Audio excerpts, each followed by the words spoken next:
রহমানির রহিম। আজকে আমরা এখানে সমবেত হয়েছি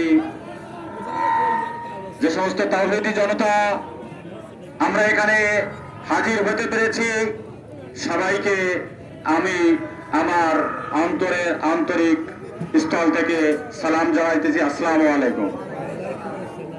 সবাই এখানে অনেক লোক বিশৃঙ্খল ভাবে ঘোরাফেরা করতেছে।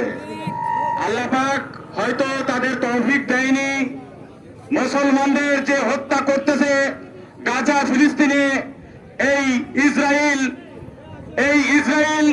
ভয়ঙ্কর পরিবেশ সৃষ্টি করছে এই পৃথিবীতে।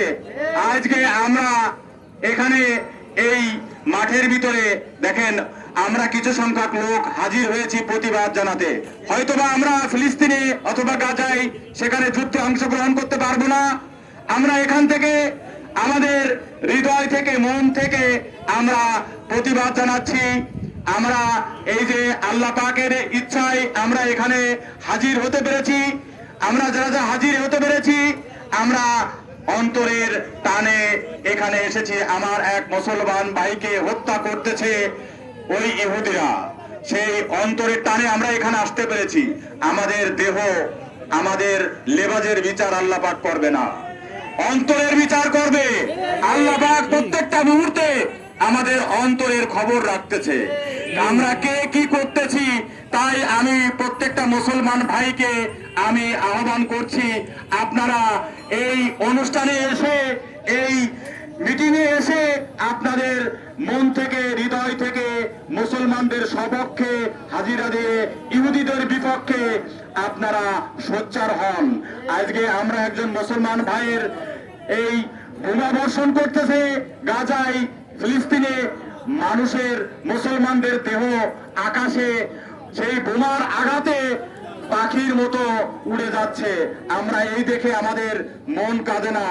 আমরা যদি মুসলমান হই, প্রত্যেকটা মুসলমানের আমাদের প্রতিবাদ করতে হবে মন থেকে হৃদয় থেকে।